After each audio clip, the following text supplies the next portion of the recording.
What is reality? Reality is what we believe to be true about the nature of our surroundings. But how do we come to decide that true nature? Do we conceive it completely on our own? Or do other devices gently sway our thoughts onto a pre-decided path? This is the hard question we must all ask ourselves as free humans on this planet. New sculpts your reality.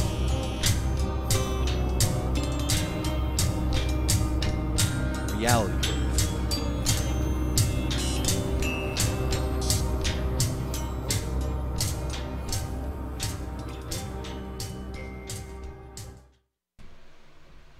Hey guys, it's another beautiful Wednesday night here in the super secret undisclosed location in Virginia. Super spooky. It's time for your reality brief. Oh, here we go, it guys. It is. So, we got a guest for you tonight. Paul Wesley, Truth Chaser. He's been an activist for a while. Had some abduction experiences. Wants to come on and talk about activism and universalness. And, loads of other stuff. So, let's go ahead and thanks for coming on the show there, Paul. How's it going? It's going great, guys. Thanks for having me on, and thanks for everyone who's going to be listening in and watching this. And get ready to hit with some truth bombs and mixing universalism with activism and hopefully empower themselves and empower, people that they come across. So thanks for having me on. Hey, absolutely, man. Absolutely. So, why don't you tell us a little bit about yourself, maybe a little background? Yeah, sure. I've been doing activism for a while now, probably about on camera, probably about since 2010, going into 2011, off camera earlier than that. And, I've had a lot of paranormal experiences since I was younger and basically just decided, hey, look, a lot's going on in the world in activism, and I want to mix my universalism in with activism. And because in my opinion, there's a lot going on at once in the world around us, and a lot going on. I got to ask, universalism. What do you mean by universalism? Yeah, explain what you mean by that. Sure. My version, there's a lot of versions, but my version of universalism is like anyone who has had alien abductions, paranormal experiences. So a lot of people are into like the whole ghost scene, poltergeist stuff like that. People are like energy and how energy affects us, how we create our own, manifest our reality through thoughts. Right. And I kind of, as an abductee myself, I kind of put myself in a class of just universalism because everything is one, everything kind of meshes in together. And in the game today, no one really is mixing universalism with activism. And so when I first started out, I kind of looked around. I said, okay, who's interviewing who's doing what about chemtrails on the East Coast? And not a lot of people were. So I just decided, hey, let me go out and interview people and film chemtrails and and then mix that with universalism. And I think I interviewed a lady by the name of Peggy Kane, who gets a lot into universalism. And I just wanted to be the best I could at getting it out there, and at the same time sharing with other people in it so they can empower themselves to empower others. I mean, it's just been a heck of a journey, and for all of us, because we're all in this together, and to not stop. It's going to keep on going. So, again, thanks for having me on, man. Oh, absolutely, man. So, would you say that universalism would be like the glue that kind of binds all these different things together, from UFO abductions to paranormal experiences, the New World Order, chemtrails, that kind of stuff? Would you say that's what you're talking about, or interference? Are you talking about more by off-world powers, or are you talking about more of like a metaphysical type thing, like a New Age? Well, I think the New Age is full of crap. I don't buy into that. But again, as I say on every radio show I've ever been on, don't believe anything I say. Take what I say with a grain of salt, as I do when I watch other shows and other, guests. I kind of evaluate what they say, what they don't say, and I kind of say, okay, I'll take this that I kind of resonate with and throw the rest of it away. So I don't get into the whole New Age thing. I think it's a bunch of BS. I think they're a bunch of disinfo agents, if you want to call it that. Right. kind of believe, oh, love in the air, flowers in your hair. I mean, look, it seems like the majority of them have their heart in the right place, but you know, the whole, to me, you gotta accept there's evil in the world, man, and you gotta defend yourself from it. Well, you there's can't evil in just be like, everyone. it's all the love and the light, and just, you know, go ahead and bash my head in. You know what I mean? Like, I mean, I guess it might work for some people, but it damn sure don't work for me. You know, Sure. I could see maybe a small section might be some type of disinfo program, like a, you know, coming from higher up alphabet agency type thing. But, you know, I think for the most part, they're just, Well, on you the know, flip side of that, kind what of if gullible people. you know, what if there is something sacred geometry and chakras and white magic and all that fun stuff? And it really definitely. is part of a phase of human evolution where we're accessing more and more of our brain. Yeah, man, I definitely So would maybe, agree with that. You know, we become more psychic or more magical or more whatever, more in tune with the universe. And as we evolve as a species, that starts to attract more and more attention from off-world powers. Could be too. Wow. What do you think Well about that? put. Well You know, put. like- I mean, Holy shit, it these is guys are almost, you know, Kardashev scale 1. Maybe we should start paying attention. well, but then we have to also pay attention to the fact that if that is the case, and like I said, well put, that these evil elitists also understand how energy works. They also understand how enlightenment works and vibrations work, and they're manipulating it because they're the dark side. Right. Okay, That's so it's like we said, it's good against evil.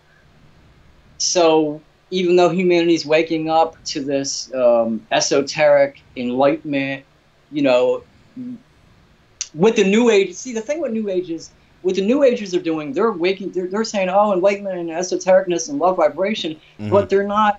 You can't create a reality without action. So in other words, I can say I want this amazing Corvette, but I'm broke. If I can't just think it and say, okay, I'm going to think that I want this. I'm going to act like I'm deserving to have it, but I have to put forth the effort to get it. Yeah, exactly. And so the thing with New Age is, everyone wants to say, well, if I think positive and I surround myself with positive people, you know, I'm going to be immune to shady vaccinations. I'm going to be immune to this evil force of elites that are in the world, because if I don't think about them, they cease to exist. Well, that's not the case. In order to out these parasites, we have to say, okay, we understand we create our own reality through thoughts, and we can create a world of love and esoteric togetherness. But at the same friggin' time, we need to say, everybody get together, because there's the parasite. Let's get them out of here. Yeah, And definitely. I so believe it's- that you definitely. I believe in the creative consciousness and that, but it's definitely more to it for me. Like there's definitely a physical action that needs to be taken, as well as that you have to work towards what you're thinking and not just think it. Otherwise, you're just daydreaming. I've been trying to manifest a truck for about 6 months, and I'm just now getting to the point where all my bills are paid off, and I'm starting to save money. So, you know, one step at a time. Seriously, I need a car. Like, you know, incidentally, if anybody out there listening wants to go stop by our Patreon. Yeah, it's like, and I'm not saying that all New Agers are like this, but you know, it's this section of every group that's kind of the same way. Like, these people, they take it and they want to be like, well, you know, they're enslaving everybody through a monetary system. Maybe we should just love them. You know what I mean? Like, and that'll solve it all. And like, no. I mean, I don't want to rant about New Agers all night. That's just one thing that bothers me. I don't really have... Loving the Federal Reserve is not going to make it go away. No, it's not. You're still going to be a debt slave. I don't care how much you love it. Anyway. Even if Jamie Dimon wants to... did you see that thing on Twitter where Jamie Dimon was like, Bitcoin is a scam, it's for internet assassins in North Korea, and then somebody was like, yeah, who... correct me if I'm wrong, but who was it that got bailed out by the U.S. government? Was it Bitcoin or was it J.P. Morgan? Yeah. So, Paul, tell me what you know about the chemtrail program. You know, there's a lot of different information out there. Some of it's probably disinfo. Some of it's probably true. It's hard to tell. You know what I mean? We do have them officially admitting it's a thing. Geoengineering, they are doing this. So what can you tell us about it? I can tell you it's not good. Number one, I can tell you that a lot of us were laughed at when we were years ago talking about this, and now we're not laughed at so much. And one of the things that I tried to stress the importance of was Monsanto, because you guys know, people would do chemical events, and Monsanto people go, oh, we're not getting involved with that. That's now Monsanto events are like, well, hell, Monsanto seeds are aluminum resistant. They're spraying the aluminum, barium, and strontium in the sky. What comes down? Now they're starting to merge, and the two groups. So I think they're terraforming the planet. If you ever seen that movie, I think it's called The Arrival, I believe. I think it's with Charlie Sheen. Yes. One of my favorite lines from that movie, where he's like, so, how are you feeling, Mr. Blah? I forget what the character's name was, but the bad guy's like, how are you feeling? And he's like a can of smashed assholes. Thanks for asking. Nice, Dan. It's the best line from that movie. And here's the thing. Look at it. If you look at the way the weather is, and they're using geoengineering to control the weather, that's a whole different beast. But yeah. Terraforming the planet for a new type of human, if you want, hybrids. So, now hold on. Now let me finish the second, guys. Yeah, go. Because I'm getting ready to get on fire here. All right. All right, man. I hope you got an extinguisher out there. I want you to burn your house down. If my house starts burning down, hopefully they can modify the weather. And just send a hurricane your way or something. But they're terraforming the planet, and people could say, well, won't that affect them? No, it won't affect them, because we're dealing with parasites who have underground bases, for one, amongst other things, plus the space programs and stuff that are going on. Listen, look at what's going on with the chemtrails. It's not good for us. The Monsanto is not good for us. The forced vaccines ain't good for us. The fluoride in the water ain't good for us. I can go on and on and on and on and on and on and on. And every single sign leads to humanity being eliminated. We're being slow knocked off. So if anything I'm going to say tonight seems a little kooky, I'm glad I'm on here on Skype with fellow activists, because it all ties in. Because what I'm saying is the planet's being terraformed. What I'm saying is there's hybrids that are pretty much, the hybrid program's already been in effect.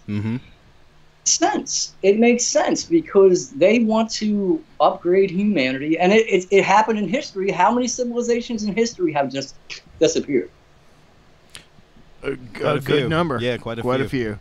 Now, who do you believe is? Maybe they call it right. This is maybe a human hybriding program, or do you believe this is ET in charge of this program, or is it a joint?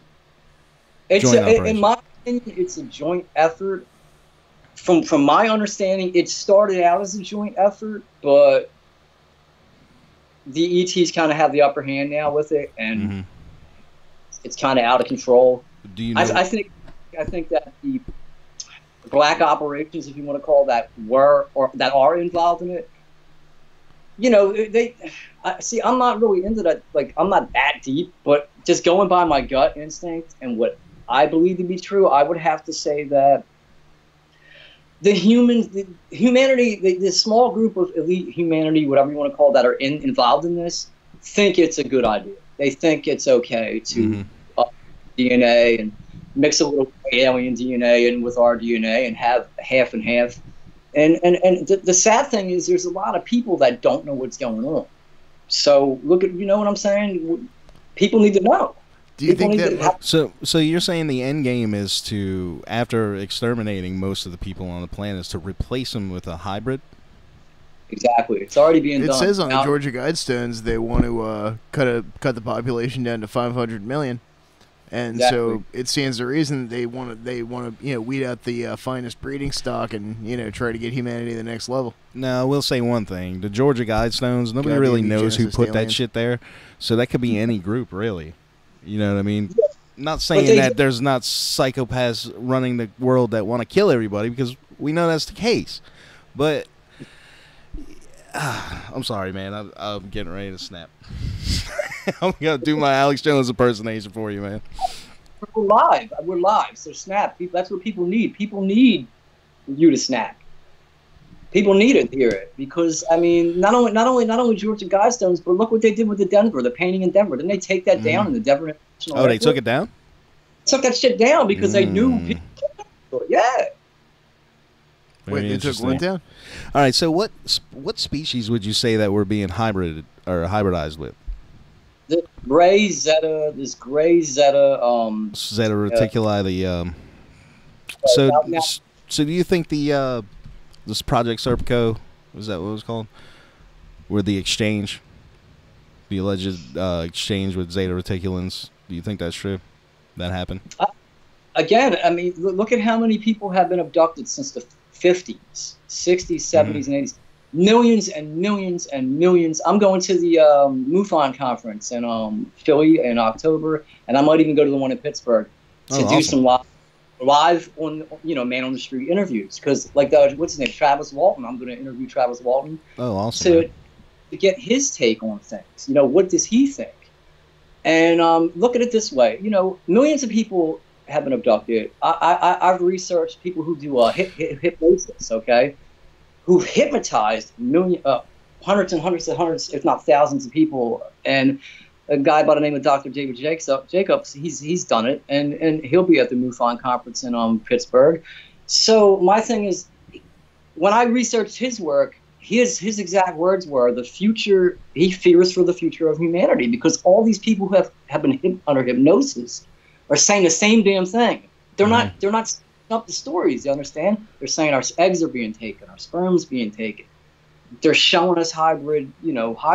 And this was back in the 60s and the 70s and the 80s and even up until today. So that begs the question, where the hell are all these hybrids? Number one, which I know. Number two, why the hell is humanity being depopulated the way it's done? Let's put it together. Put 1 and 2 together and figure it out. So right? It seemed, this, the Serpico thing I was talking about is, I hope that's what it's called. I can't remember on top of my head, but it was alleged leaked documents and whistleblowers, but this was not a standard, what you would call an abduction scenario. This was an actual, more like a foreign exchange student type deal, where we got some of them and they got some of us. Well, right. You give us technology. That from my understanding, that's what happened. Not to cut you off, but from my understanding, that's what happened. But the thing is, they weren't bringing back certain abductees. You understand? So, or they were taking. They weren't documenting how many people they were taking. Well, no, this is separate from the abductee. What I'm talking about, the thing I'm talking about, it's separate from that. This was like an actual official. They weren't being abducted; they were volunteering to go to their home and trading with Zetas to live here, kind of like a foreign exchange student program. Which is kind of weird though, because here's the thing: if you already have a joint agreement to abduct as many herd of people as you want, you really don't need that. Well, yeah, I mean, they weren't doing experiments or whatever it is that they're doing. They were just living there and observing culture and society. Could have been helping with the hybrid program. Think about that. Well, I'm just saying it's interesting because you said that you think it was most likely Zetas that were being hybridized with. It's just interesting that little bit kind of lines up with that, where it's establishing that we had a relationship with this particular species already, so it kind of makes it a little easier, more weight in that column for the Zeta hybridizations. Now, a lot of people talk about reptilian. It's a reptilian thing, though.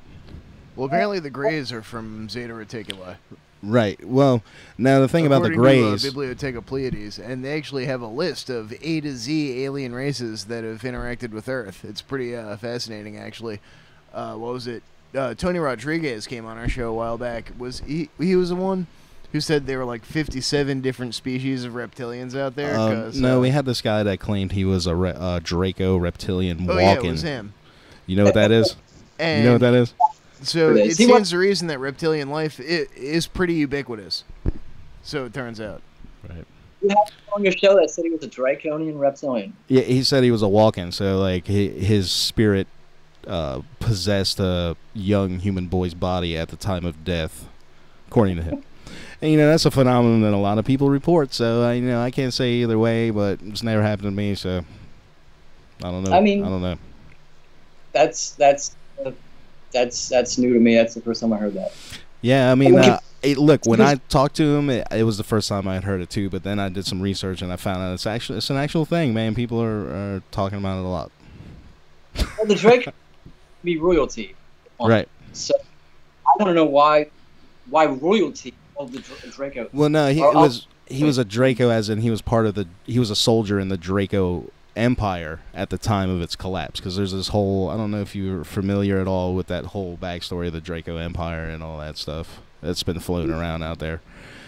You know, it is what it is. There's lots of stories and information out there, and you know, we just gotta kind of wade through it and see what makes sense and what don't, and what pieces stick where. And because I don't really believe that any one person has it all, but I think that you know, most everybody's got a little piece, and you know, it's kind of up to us to put all those pieces together.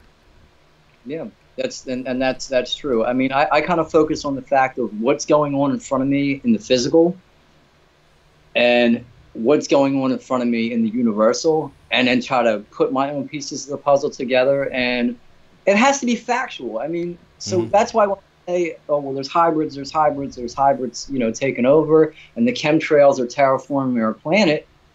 Chemtrails are terraforming our planet. Yeah, slowly but surely. And that's why I firmly believe that's why you can't get anything but a mealy tomato anymore, hardly, because all the damn aluminum. Yeah. So and that begs the question. So what do we do? You know, what do we do? That's a good question, man. You know, I've went the route a long time ago. You know, trying to get in the street and talk to people on the, you know, one-on-one level, but it's like the allegory of the cave effect. You know what I mean? If you tell somebody something that totally turns their world upside down, true or not, they're gonna hate you for it. Yeah. Yeah. You know what I mean? And it's rough, man. It really is rough. You know, we've been doing this here now for a while. I've been doing, you know, a radio show, this thing, whatever, for about a year and a half now. I prefer this method. less fists. So, you've ever done any like on the street activism, handing out flyers, DVDs, that kind of thing? We're on the total opposite. Not to cut you off, we're on the total opposite. I find doing radio is harder than doing activism, because you got hours of editing, and you have to find, you know, guests, and then when you find a guest, you got to do this and do this. It's a lot, man. People don't understand a lot going on. Oh, it is a lot of work. I didn't. It's definitely a lot of work, but you know, I enjoy it, and I enjoy it much more than getting spit on in the street. Yeah. But you know, that is definitely, and I look back at that, at all those people that, you know, I talked to, and I know at least a handful of them that seed took root, you know what I mean, and they're out there now. It's incredible. At that time, we had this one guy join our group, our activist group, that he got into 9/11 Truth because he went to Blockbuster and rented that what was it, Flight 187, 77, whatever, the you know, the dramatization of the one where they wrestle the guy in the plane or whatever. But some clever little bastard put a copy of Loose Change in there. Nice. And he ended up watching that instead and immediately contacted us. It was pretty awesome, man. I was like, wow. See, awesome. Little things do help. You may not see it immediately, but those seeds do take root, and you know, every little bit does count, no matter how bleak it may seem. You know, every little bit does count. And that's the thing too. A lot of people are like, well, I gotta wake up the world. And that's great. It's great to have that mentality, but at the same time, like you said, you know, people will hate you. Yeah, people just want that, you know. And there's nothing wrong playing Xbox or PS4. Heck, a lot of people do it, but don't let that be your whole life. And that's the thing. It's when people are given the truth, or some most of the truth. The question is, are they willing to put the effort to give up their comfort zone to actually do something? And when people wake up to this crap, dude, they're just like, wow. Like, you know, the Federal Reserve, we shouldn't be taxed. You know, the corruption of our government. Then when you get universal, you're like, oh my God, what the heck can I do? Well, if you really want to get in some shit, go stand in front of a courthouse and pass out flyers on FIJA. It's a Fully Informed Jury Association, FIJA.org, FIJA.org. Anybody listening really should go check it out. Basically, it's telling people that, look, if you're on a jury and say the person that is being tried with something that, you think that they should be not guilty, not because they didn't break the law, but because it's a bad law. Yeah, because the law's bullshit. That's perfectly within your right as a juror. Yeah, if you think you can find them not guilty because the law is bullshit, and that's within your right as a juror. So, I mean, and people have gotten arrested, there have been, major civil rights cases in the last couple of years about people doing FIJA activism. Well, that's the crooked end of the government at work. See, they want to totally enslave us physically, mentally, and spiritually. And this is the truth. Look at Agenda 21. They want us on lockdown, man. Mm-hmm. Well, look at stuff like Homan Square, the black site that people were being detained at in Chicago, for weeks at a time, months at a time, without charges. Now, I know without legal counsel, without access to Chicago any due process. It's a bloodbath out there, right? You know that, right? The CIA is leaving crates of military-grade weapons out for the gangs. And that's the rumor. I mean, because the murder rate is ridiculous. It's like 10 murders a day or some crazy-ass shit. And that's what they're saying. They're dropping off crates of weapons. And they banned guns in Chicago, didn't they? So you're not allowed to have guns. Absolutely. In Chicago now than there was when we were allowed to have our Second Amendment. Uh-huh. Well, and it's just like, you remember hearing about a guy in California. He was a Californian congressman or a state representative or something. But the guy's name was Leland Yee. Mm. And Yee was one of the strongest anti-gun voting people in California's government. And then it turned out that he was in charge of a massive arms smuggling operation. Huh. Makes sense. And that's the thing. Again, when people wake up to what's really going on, what do we always say? It's like you wake up and you're shocked at first, then you're really angry, then you're shocked again, then you're like, okay, either I'm going to do something about it or I'm not. There comes that point in this awakening, if you want to call it that, to where it's, are we going to do something about it, or are we just going to say, okay, I'm going to leave it for my kid to do something about it? Because that's the thing. People go, oh, our children are our future. No, they're not. We're in the present. I always tell people, I'm like, the one question I never want to have to answer is if one of my kids say, hey, Dad, why didn't you do anything? You were there, dude. Why didn't you do anything? And that's got to be like you laid down the foundation for my slavery. Thanks. Son, let me tell you about the meme war of 2014.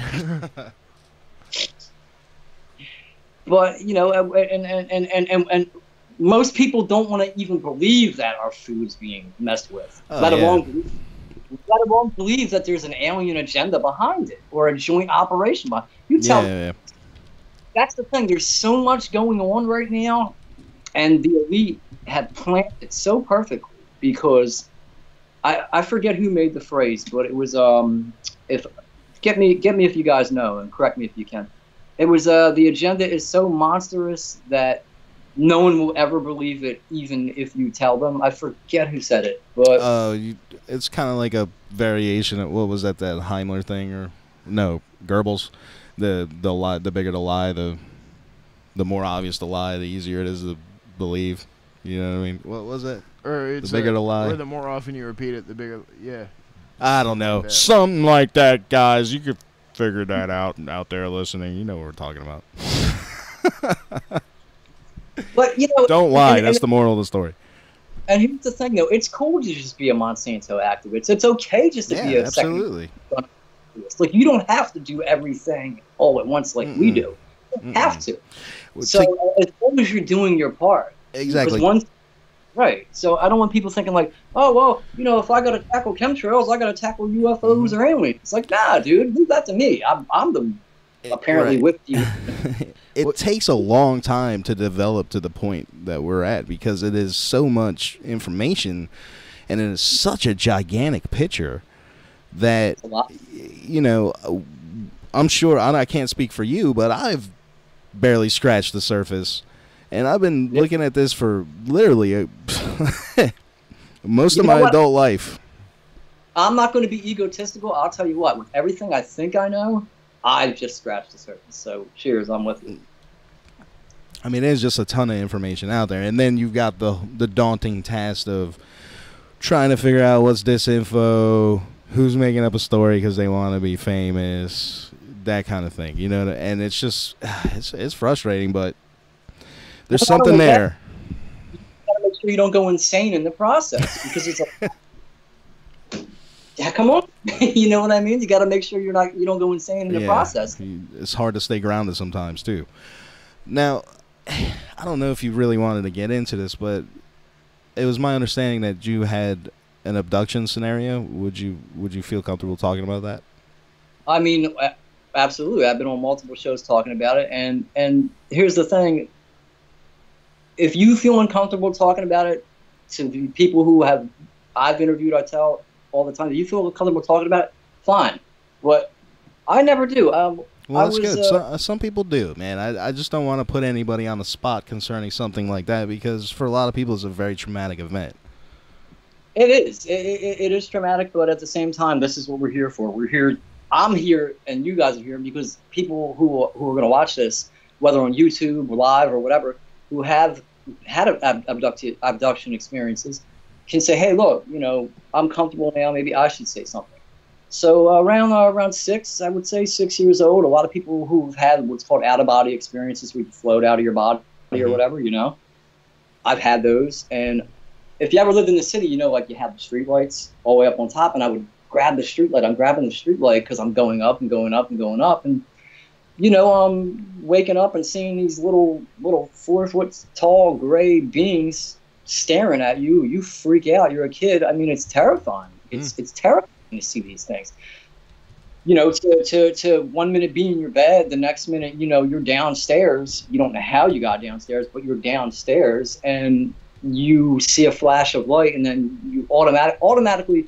When I was younger, it was just instant fear, instant terror, because these beings, you know, they're taking people's free will away. And people say, oh, well, it's my soul contract. I signed up. Look, man, fine, all right? Kids don't know. Kids don't know that. Right. I didn't know that. How the hell can you say that? And a lot of abductees say that. They say, well, it's your soul contract. Now, as I got older, okay, I got to the point where I was like, enough is enough. You know, I didn't consent to this. I didn't sign on to this. And even if I did, I don't want to sign on anymore. Yeah. So you know, so throughout the years, I've had, out of my childhood and into my teenage years, I've had these experiences. And, you know, it just came to a point where I'm like, how can I fight this? How can I fight something that I can't control, that I'm terrified of? And I started researching, and like I tell people all the time, I'm like, knowledge isn't power unless you empower yourself to empower others. And people can say, oh, he's crazy, or he's this, or he's that, and that's fine. You know, I don't give a shit if I'm famous or not. I don't want to be famous. I don't make any money off of this. I've never asked anybody for a cent. Mm-hmm. So, you know, I'm not trying to get in your purse or your man purse, whatever. I'm just trying to share my experiences, and if it resonates with you, great. If you think I'm crazy, hey, look, that's fine. I have videos of. That's why I like doing activism and universalism, because if you're an activist, fine, stick to the activist stuff I do. If you are a universalist, hey, stick to that or do both, because that's the key. I want to merge both of it because it's both connected. Now, I got to the point where I was like, I had to do something about this, and I started you know, researching and then saying, okay, let me talk to people. Let me call people who are so-called experts, or email them, or whatever I could do, so I could share my story and go public with it. And really just view people who, you know, there's a lot of people who I say, man, this guy's full of crap, or I do, or this girl's full of crap, but I compare that as an experiencer of what I've been through, and maybe they're not full of crap. Maybe they're just coming from a different level that I haven't, you know, I haven't been to, or something like that. Like, there's people that claim, oh, all reptilians are evil, all reptilians are evil. I'm like, dude, have you ever seen one? Have you ever seen one? Yeah, And not that guy that came on our show that said he was a reptilian. That was the whole point. He was like, the whole point of me coming on is to inform everybody that look, not every form of reptilian life is out to destroy the Earth. I don't see any reason why ET species wouldn't live in duality like we do. There'd be good and evil ET species. Not to cut you off, but I turned around and I said, listen, these people are investigators. They investigate the reptilian agenda, supposedly, or the gray agenda, or whatever. Now, the reptilians are supposed to be this galactic badass powerhouse. All right, if that's the case, fine. I'm not saying that there's not a few bad apples, but what I'm saying, there's a lot of bad humans. But what I'm saying is you cannot condemn a species, especially on a radio show or a TV show, if you've never seen one. I'm not going to put any names out there because I'm not, I'm not a bottom feeder like that. I don't bash people. But I'll tell you what, all the people that want to bash the whole entire species, like people say, oh, the Andromedans came down and told me, and the Pleiadians came down and told me that killing species is all going to kill. Okay, well, have you ever seen one? Have you ever seen a reptilian? No. And shut the fuck up. I don't care. That's, you know what I'm saying? Excuse the person, but shut up. Because if you haven't seen one and you're going to condemn a whole species, it makes no sense to me. Well, it's like I said, there's no reason to believe why an ET species wouldn't live in duality, meaning having good, Dracos or Zetas, whatever, as well as the bad ones. I mean, just like us. Here's the thing, I'm not bashing all Zetas. All I'm saying is that there's a hybrid program. No, I didn't say you were, man. I wasn't insinuating that at all. It just was on the, we were talking about it.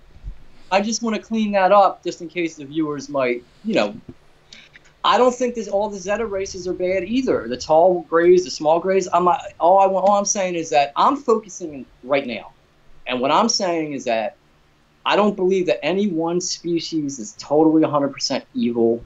If people say that, then there's something wrong with them. Yeah, I don't. I haven't seen, and I have seen these beings. Okay, yeah. I have seen. So I don't make any money off this. I'm not here to get my kicks or my ha-has. Hey, look at me! I've been on like 67 radio shows. I could walk away right now, raise my kid, and just like play Xbox all the time. Find me a fine-ass female and just say screw it and swim around all day in a pool. It wouldn't happen, man. It would nag at you. I tried it. It would nag at you, man. It's not gonna let you go, man. Yeah. I'm just telling you, the hybrid program is real. I'm focusing on the present, what's going on in the present, and right now there's a lot of evil in the world, on the physical, on the spiritual level, and it's got to be stopped. It's got to be. We all got to come together. There needs to be a massive awakening. And what's happening right now is there's massive conditioning and dumbing down of the population. Hey, Lost is on today at 7 o'clock. Hey, look, Stevers just got caught playing with himself on Fox 29 News. Watch it. Hey, look, Grand Theft Auto 6 is coming out. Look, kids, play this shit. Don't worry about what's. So it's massive. It's massive distraction. It's on a huge level. So yeah. So it's my obligation. Even if I didn't get on any more radio shows, listen, I'm getting about 10,000 flyers in another week and a half from now, and we're just gonna, me and the kid and a couple of friends, we're gonna go out and we're just gonna distribute it all throughout the city because that's my job. I could die tomorrow. Just like I said, man, every little bit helps. And for those of you listening out there who may be just a specific, maybe you're doing the Monsanto thing or whatever, that is helping. Every little bit helps. You don't, like he said, you don't have to go out there and, tell people 9/11 was an inside job or, whatever. Just whatever you're comfortable with, every little bit stacks up and helps. You plant the seeds and hopefully they grow. And, if they don't grow, it's not your fault. Yeah. Yeah, it's really not. And one of the things I learned about reality, this reality we live in, is that I started getting into like what happens when we die, dream state, what really happens when we die, blah, blah, blah. Because, I want to know what's going on in our reality. And one of the things that what I figured out was that we all exist in our own reality. After this show, you're going to do your thing, I'm going to do my thing. And, so basically it's like we shouldn't look like, if you're just waking up, you're going to be overwhelmed, but focus thing at a time. If that's fine. And in your reality, you know, you're doing your part in your reality. I'm doing my part in my reality. You know, you guys are doing your part in your realities. And that's it's like a ripple. It's like a ripple effect in like the ocean. You know, we each throw our rock in the ocean. We each make our, you know, ripple effect. And if enough of us do that in this reality or in the present reality that we're all in, we're actually diminishing the evil in this reality. And when we die, then we kind of go to another reality. It's like a dream. You wake up. Same thing. In my opinion, I don't, you know, people believe other things, but in my opinion, you die and you just wake up again. So, you know, we do what we got to do in this reality. We die, boom, we wake up again, and then we keep on contributing because there's multiple realities that coexist in what we think is now. So if enough of us do our own little part, man, we can freaking change the world. We could be the change, and it's exciting to be doing this. It's scary to be doing this. It's friggin' heartbreaking at times to see what's going on in the world.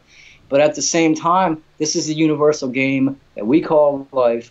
And it's just like when you sit back and think, wow, guys, we're actually blessed to know what we know. Think of how many millions of people don't know what we know.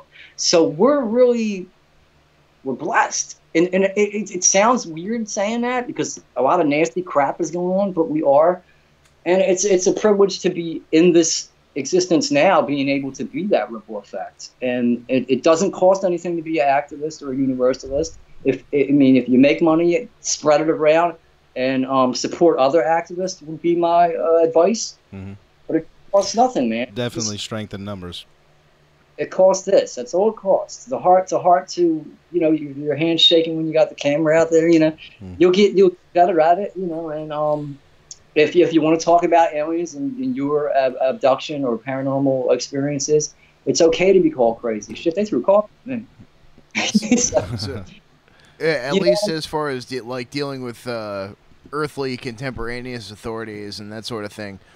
What's the most danger you felt like you've ever been in over the course of your activism? Like, what was the worst three-ring shit show, complete hellstorm of a situation that you found yourself in?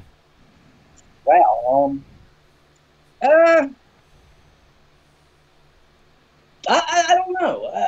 Maybe when like the Occupy movement was kicking off, when the cops kind of surrounded everybody, and I was in the middle of it all with doing all that kettling shit.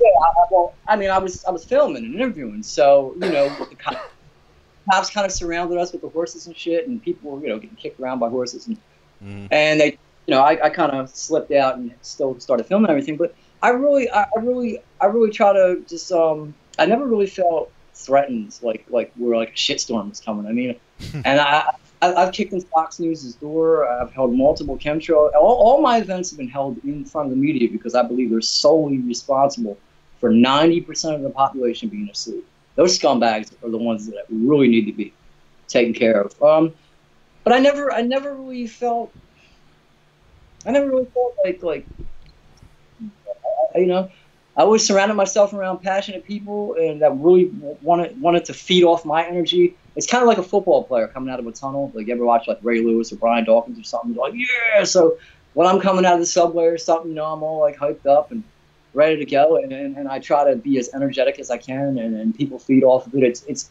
at any event. So you never felt like you were being targeted by the powers that be, or? Yeah, sure. I mean, I've had helicopters fly over the house. I filmed this.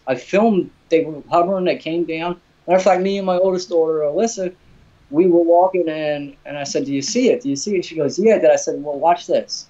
And I started going, you know, like that. And it came down right by the pizza shop. She goes, oh my God. I said, yeah, because when you're an activist, you're a threat, like most of us are, to the establishment, to the evil that's going on. But when you mix it with universalism, oh man, because then you're waking up more people. You're actually, you know what I mean? Mm-hmm. Mm-hmm. Which I have a theory. There's a show that just came out called People of Earth, and I think that they're trolling us. Like, not just like the whole secret space program, alien abduction thing, but like specifically us, Reality Brief. I think they're trolling us with that Dan. Really? Yeah. Okay. Oh boy. So when you coming on as a guest, Dan? Huh? When you coming on as a guest?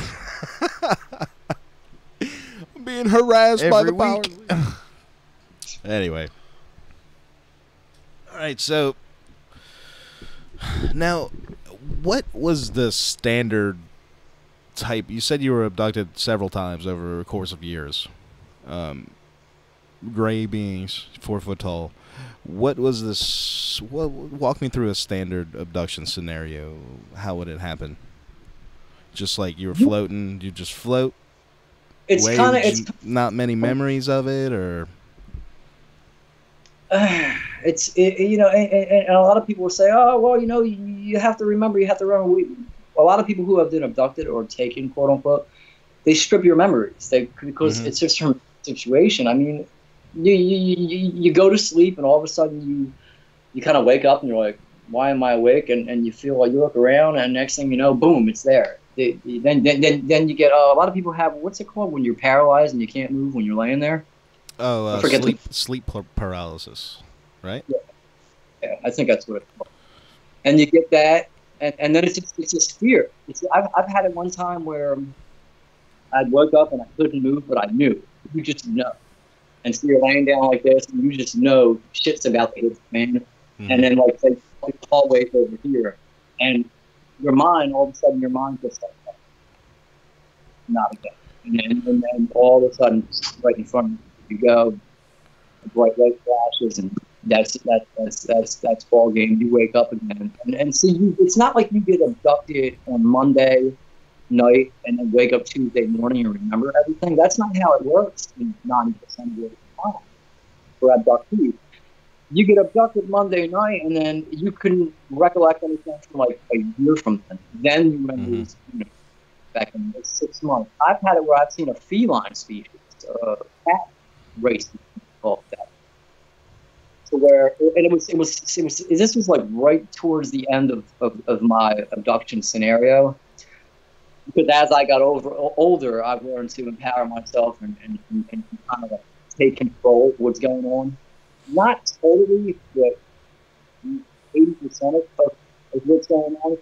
And what had happened was two of the tall Zetas, I guess we call them. I was on Frankfurt Ave at the time with my ex-girl, and they appeared in the door. And I'm laying down, and I see them both. So all of a sudden, like, these two huge, like, cat-looking beings kind of just, like, stepped up like this, like, what? Like, what are you going to do? And the two gray ones disappeared. Then I woke up, and a couple nights after that, I was being taken to a park, and it was this blue flame. And I'm looking at this blue flame, and I was taken by these two beings. And I'm like, oh, here we go again. What the heck is going on? And I look, and I see the same two beings that sort of kind of... All right, hold on, I'm sorry. Let me stop you for 1 second. Your audio is getting squashed again. Let's just... Here we go, dude. Yeah. I mean, this whole time you were trying to describe this. We were getting the gist of it, but it was pretty squashed. Now, the two... Okay, so what I got to think out of it was two feline type entities that looked, I guess, like cats. Some people call them the Lyrians from Vega or Vega, whatever. Vega, yeah, Lyrians. The ones who are supposedly the ones who have built the pyramid under the ocean of the Sphinx, and the Sphinx in the sand, and different things like that. Now what had happened was the cat entities were the Lyrians. Yeah, they were. Okay, cool. Cat species. Do you remember what color they were? They were white. White. What? Do you remember what their eyes looked like? With the white goatee, long white goatee. The mane. Yeah. Now I have authentic pictures of a Draco and what looks like a female feline species, kind of like this, and you can see the Draco's wings with them standing next to each other. I actually had this photo sent to me. It's like, it's not a real photo, but it's a picture, you know? Right. And it's supposed to mean unity, because at one time there was the draconian, you know, Illyrian unity. And but anyway, so I was taken to the altar, and I seen this blue flame, and then when I looked up and I realized who was actually taking me, it was this overwhelming feeling of love. I've never felt this at all. And I started crying, just instant tears, just crying. And then they were bringing me to show me to someone, and I finally seen this tall, you know, other feline race looking being, and he looked at me and he shook his head no, and it broke my friggin' heart. And then I started crying even more. It was kind of like, he's not ready. He's not ready. Mm-hmm. So that kind of even got me even more empowered to just keep doing what we do, because I want to be ready. You know, I want to contribute. You know what I mean? Maybe, I don't know what the meaning. Maybe it was like my vibrational energy wasn't high enough for me to be seen yet with them. Mm-hmm. I don't know. Maybe that's what it was. And if that's the case, then that's what, you know, that's why we do what we do. It's a spiritual thing, and we have to, you know, evolve ourselves to become more, not shitheads, if you want to call it that. That's kind of like, right, that's kind of like why the elite always hit us with fear, war, to lower our vibration, to keep us down so we don't, you know, get better as people. And, you know, just, again, there's so much going on. So there's so much going on. Man, you have to really... So you're breaking up again.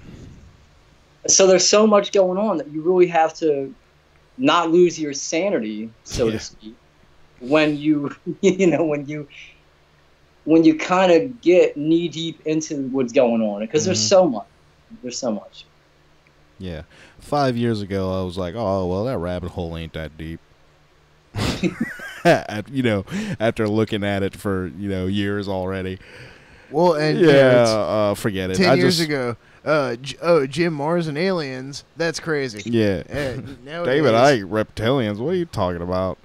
Yeah, nowadays, that's like, you know, like still like level 6 normie stuff. So, now, was this the only time that you've ever had contact with this feline race? There were the two times. The third time, the third time I've seen one kind of like in like a walkway in the house, but it wasn't like physical contact. Okay, it was like psychic contact. It was just a sighting, right? All right. So was it telepathic communication or was it speech? It kind of felt like I was just being watched, as weird as that seems. I kind of feel like these are like real high dimensional beings, powerful beings, kind of like the equivalent of what you would say a Draco reptilian would be. So, you know, I mean, I kind of figure that it's up to me. You know, one of the biggest problems I have with these people that we're going to be saved, the ETs are going to come down and save us. No, they're not. You know? I mean, historically, contact between a less advanced civilization and a more advanced civilization is never good for the less advanced civilization. You know, we say it on the show all the time. You wouldn't get on the bus, right, to Happy Funshine Camp. You wouldn't get on the train, you know, to be saved. Don't get on the ship. Yep. Don't get on it, man. I don't know. I just get a kick out of it. Like people say like, oh well, look, there's going to be, you know, we're going to ship whoever wants to go to Mars. We got a Mars program. Hey guys, line up. There'd be so many people that'd be like, oh my god, I want to go to Mars. Yeah, I'm like, I mean, dude, I want to go to Mars. I'd be all about it. But I'm not gonna get on some random alien ship. You know what I mean? Like, nah, that's how you get eaten. No, we're not beyond stealing a Hanabu, given the opportunity. Yeah, I'll take a Hanabu and go cruising. So. All right, so the one... Now, was this the only other time that you were abducted or in contact with a separate race than the small grays that you described? It's been mostly just the small grays, the tall Zetas, who seem to be in charge of the smaller ones, and the feline race. As far as I mean, that's basically as far as the whole abduction scene is concerned. Now, as far as seeing someone shapeshift, now I've seen that. That's a whole different beast right there. That's a whole different beast. And now We're talking. This is something that's hotly debated. Some people, there's people on both. I'm sorry. Go ahead. I'm sorry. We're talking. I see you in Virginia, and your face just changes. You understand? Mm-hmm. I've seen it on more than one occasion. I'm not saying you haven't. What I'm saying is some people believe that this is a technology. Okay. Sort of like a holographic technology, and some people believe that it's actually like an innate ability. And a lot of the people who claim to be reptilian hybrids or have some type of Draco ancestry say that it is not an innate ability, it is a technology. No, what do you feel like it is? I feel like it's something that'll scare the living shit out of anyone who sees it. No, I'm not gonna argue with you there, man. You just never really gave it any thought. It is. I don't care if it's a belt they wear. I don't care if it's something that's. it's a lizard belt. If it's something that's when they're emotionally excited. It's a cloud of nanites. I don't know how they do it. All I know is that it's done. And if you're not prepared mentally for it, you will shit your pants. I could see that. If you're Lex Luthor, what's his name? Hulk Hogan. You can be Hulk Hogan. If you see that shit, you're gonna run. Well, like, you know, if I saw, say, for instance, Donald Rumsfeld shapeshift into a lizard, I would completely expect that. So. Yeah, maybe it wouldn't be so startling.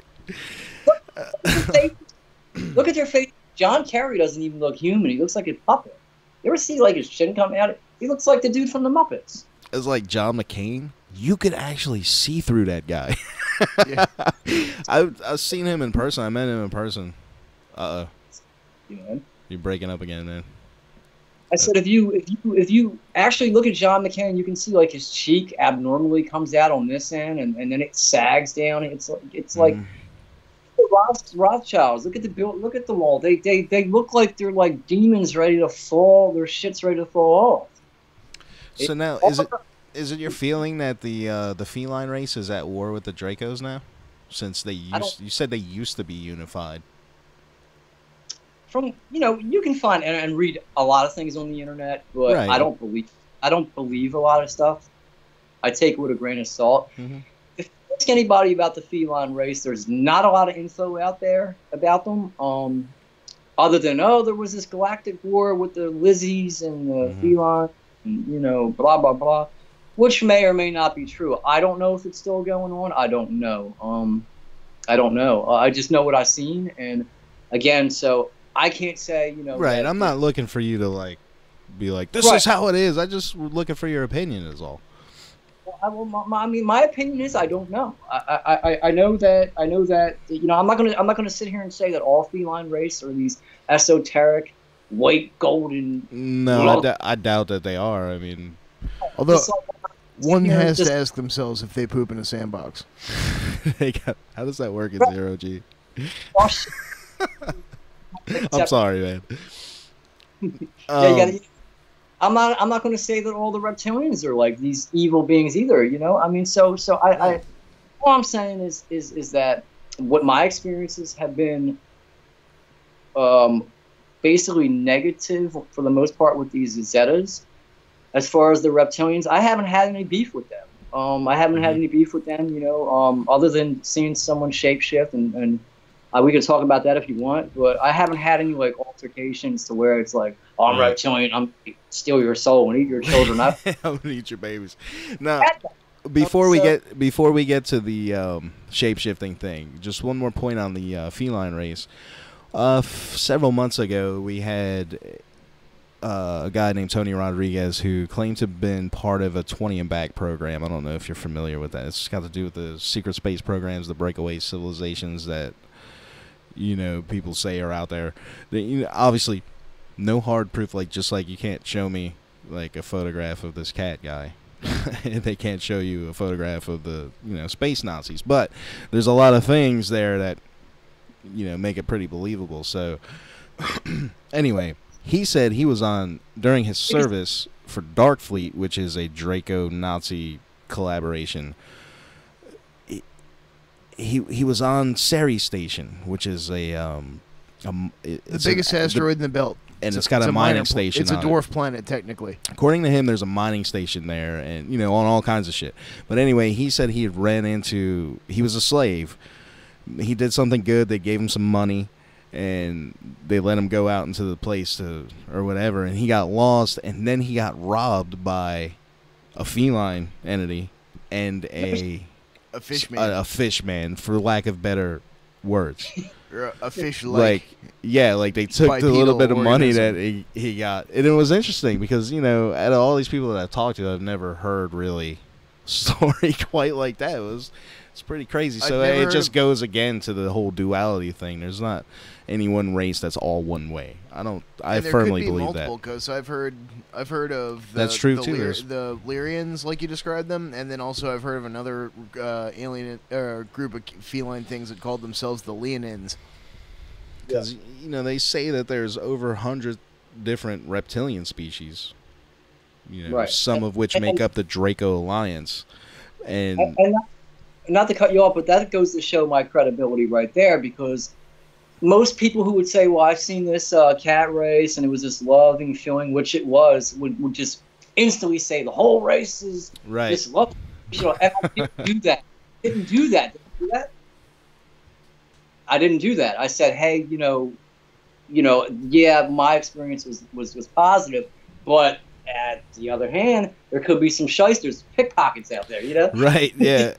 And so there you go. And that's what you want as a guest. That's what I would want as a guest. Mm-hmm. Like when I had my show, I want people to that's how you can tell if someone's real or not. Like, don't just come at me on A when there's B, C, and D and E and all that stuff. That's how you can tell who's talking real and who's talking ain't. That's what it's about. And that's what makes it possible about what you said about the guy who said he was robbed by a cat race. Mm-hmm. It could be true. It could be true. It's possible.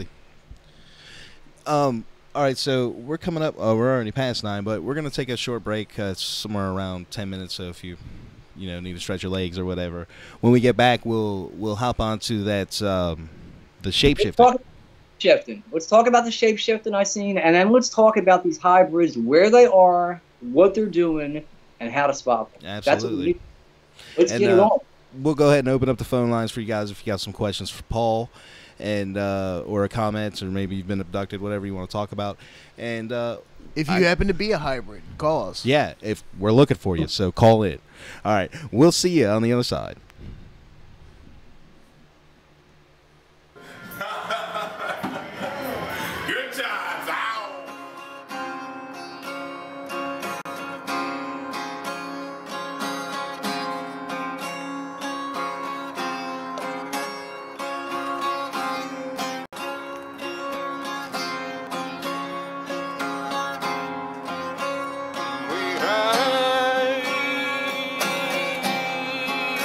To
climb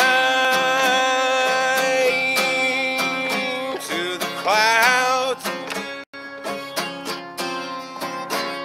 We climb to the clouds and fly high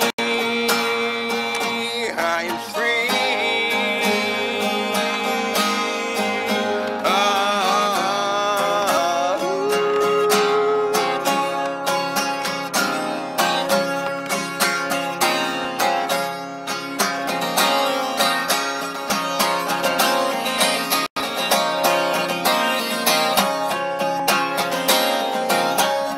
We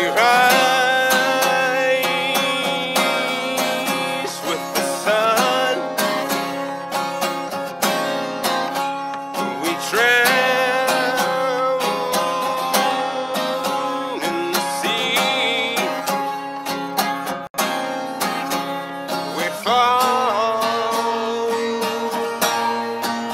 from the sky. We climb to the clouds.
When the daylight begins to fade, like a time begotten play,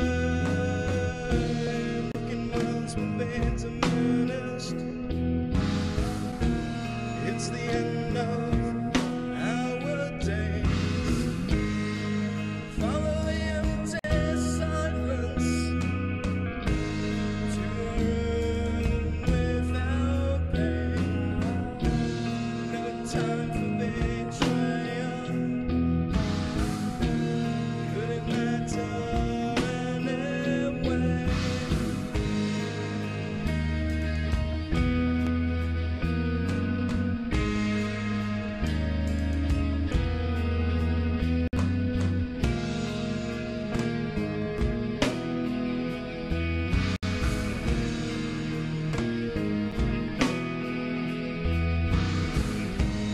Everything seems so clear.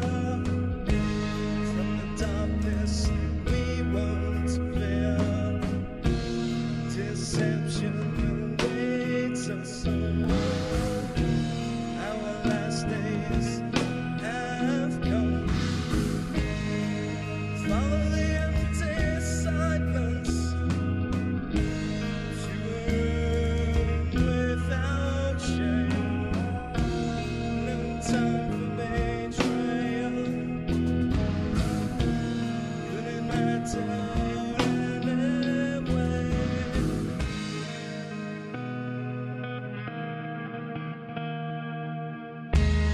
We carry on like nothing's wrong till we become ashes. We carry on like nothing's wrong till we become ashes.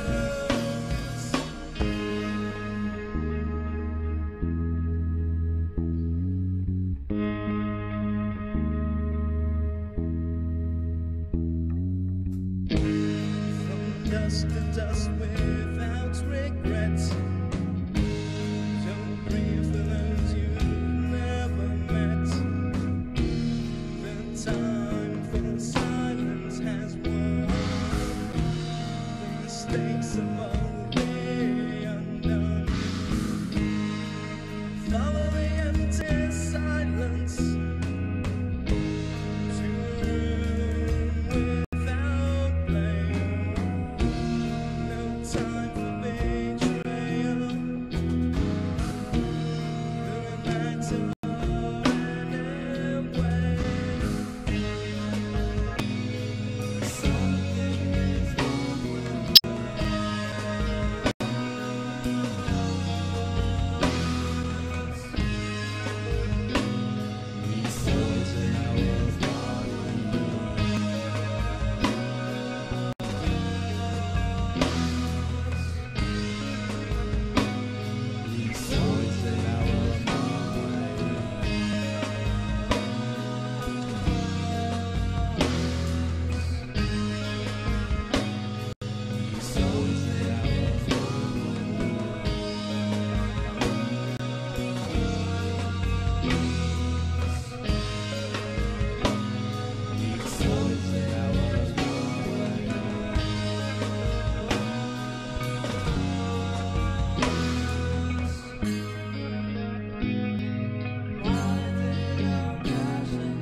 Something is wrong with us.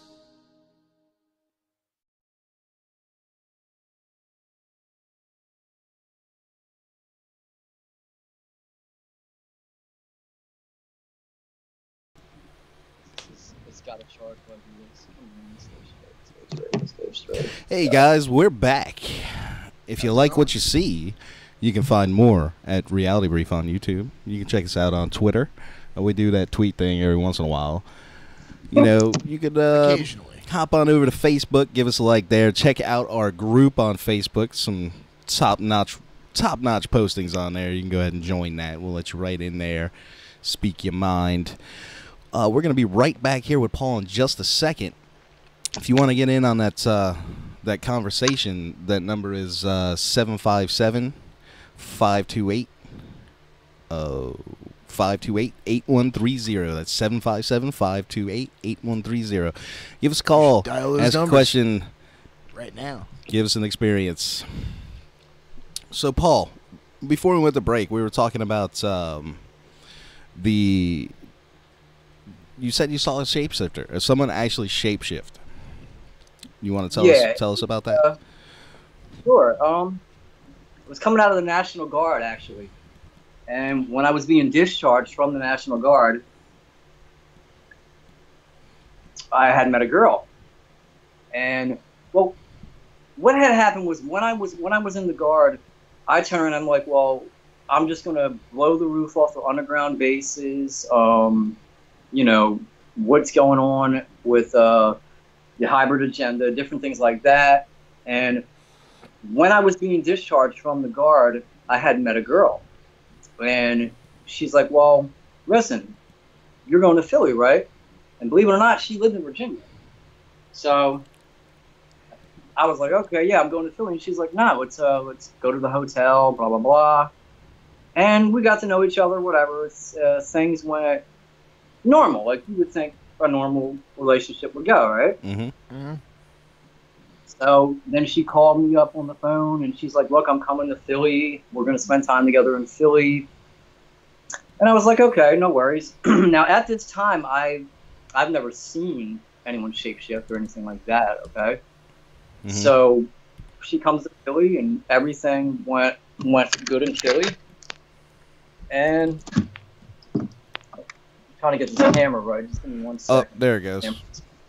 Is that better?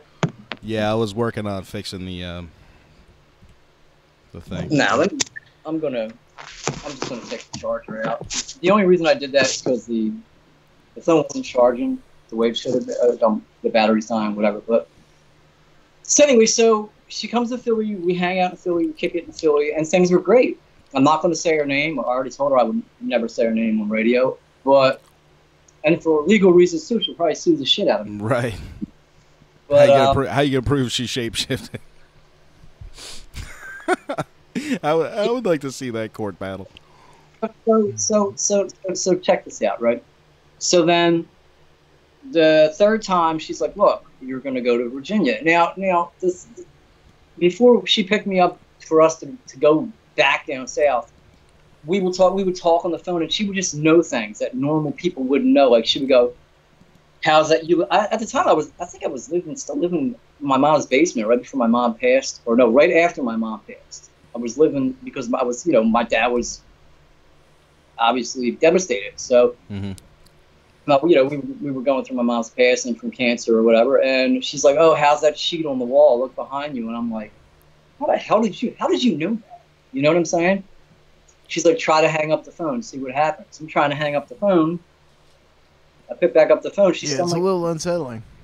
Yeah. It was weird. And then she's like, "Well, you need to," she would just tell me things about the room I was in, where I was at, and it was really weird to me. But I'm like, at that time, I didn't really think anything. I'm like, okay, well, maybe she's psychic. A lot of people claim to be psychics, whatever.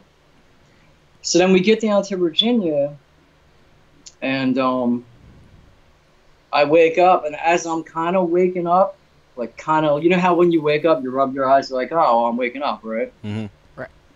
See her eyes, and her eyes are not what you would consider a person's eyes to be.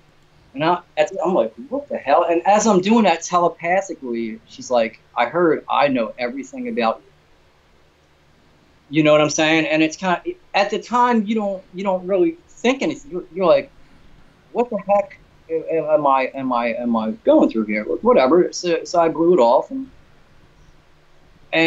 then we're having sex. And one of the things Ike does talk about is the emotional aspect, whether it be good or really angry emotions that they do shapeshift. Mm-hmm. So we were having sex, and the only thing I can describe it as is her whole left, or what would be her whole left thigh and leg and arm felt rough. It started feeling like rough to me. I'm like, I'm on top of her, but what she did was she kind of, if you ever had, you're having sex with your woman, and she can take your head and put your head like right next to hers on the side, you know what I mean?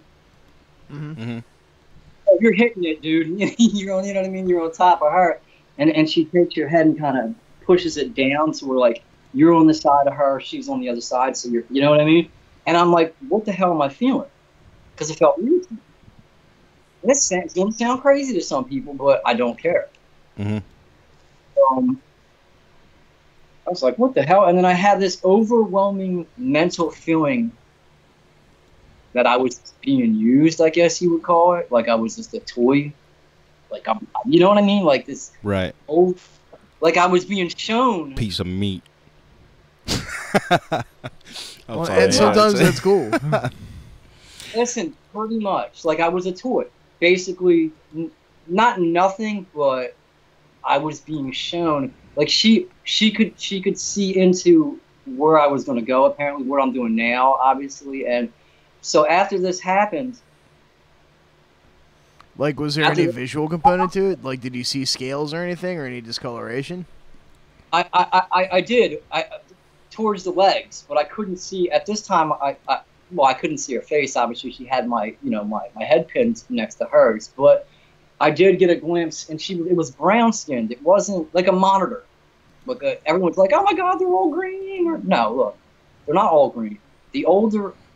From what I understand, the older race that's been on Earth is the brown ones. Then you have the white Dracos, then you have the green colored ones. I even think there's some that are like orangey red or some shit like that. I've never seen that. Yeah, I've heard about the orange. Right, but I've seen I heard the skin was brown, dude, and I kept hitting it, dude. I was just Well, I yeah. kept hitting it. And The brown skin, I think, is what they're saying is what is like the worker class. Yeah. The brown skin, and then there was some that are described with green skin. I think they're a little higher caste because it's like, from what I understand, obviously, I'm not talking to lizards. If I had the chance, I probably wouldn't mess it up either. Just saying. From what I understand, it is a caste type society, so I mean, it's pretty interesting. How did you meet her again? I met her coming out of the National Guard. So, yeah. When I was coming out of the National Guard, she was in the Guard. Now, like I said beforehand, I was like saying, hey, how would troops morale be if I started talking about underground bases and blah, blah, blah. This is when I was leaving, you know what I mean? Right. Right before discharged. And it's just kind of, if you kind of put two and two together, it's kind of like, was she put in a position to see what I knew, how much I knew? Some type of handler type thing? Right, exactly. So that's what I was thinking. So now after this happened, it's just so friggin' weird because we're done messing around, and after this, she just seemed cold, like edgy, like whatever, get the fuck away from me, that type of shit. Mm-hmm. So I'm sitting, I've always been a cool dude to hang out with, like the same way I am online, I am at a bar, I am, watching football, baseball, whatever. Right. So I just who does this shit? I do, I mean, most people that ran, dude, I'm like, nah, like, okay, whatever, like, rub my feet, because, and at this time, it still hasn't fully sunk in what I've seen. So after this, I stopped talking to her for, I don't know, 2 years, something like that, and I started getting into like what I'm doing now. I think I did a video about first contact and how it was going to be staged, and how first contact was going to be staged, and some reps in the race or whatever is going to come up and say, hey, look, we're the savior, blah, blah, blah, blah, blah. And she contacted me on Facebook. And she was pissed. She was like, oh, come on, dude, what are you doing? Blah, blah, blah, blah, blah, blah, blah. This is on Facebook. And I said, hold up, chill out. Because first of all, I want to know something. And she said, what? For my own sanity, I want to know something. Did I see what I seen that day? She said, yes, you've seen it. That's good, so I know I'm not going friggin' totally crazy here. That's a plus. I said, well, okay, well, and she goes, well, I want to ask you something. And I said, well, what? And she goes, what if I'm what you're fighting against? Well, it broke my heart. I had mixed emotions in it, because at the time, I'm not thinking enemy this or enemy that, you know what I mean? Mm-hmm. I understand what she meant. But back then, I was like, damn, dude, like, you don't have to be like that, I feel that way. Yes. And like I said, I don't care what color you are, what race you are, dude. We all have to live here, at least for now. Let's try to get along and raise each other up, you know what I mean? So if she's watching this, like, I still feel the same. Like, we got to raise each other up. And after that, she kind of went her own way. I would message her from time to time asking for advice, because obviously she's, Right. And I would ask for advice, and there was times I was like, should I keep going? Should I keep going and mixing paranormal or universalism with activism? And she's like, Paul, she's like, I feel that you should stop giving so much and start, enjoying your life. But at the same time, you're in too deep, dude. You know too much. You can't quit now. You just can't quit now. And it was kind of inspiration for me. So, I mean, I've seen other things after that, not to that extent. I mean, I've seen the eye shift, obviously the tongue flip it, sort of kind of the face come out, but that to me, I think the reason that, like, when we laugh at this, but like, I felt like I was like a toy or a piece of meat, whatever you want to call it, because I think at the time she expected me to have the reaction that a normal person would have and go, oh my God, you're freaking disgusting. Ah! And I didn't do that. You understand? I kind of went the opposite of that.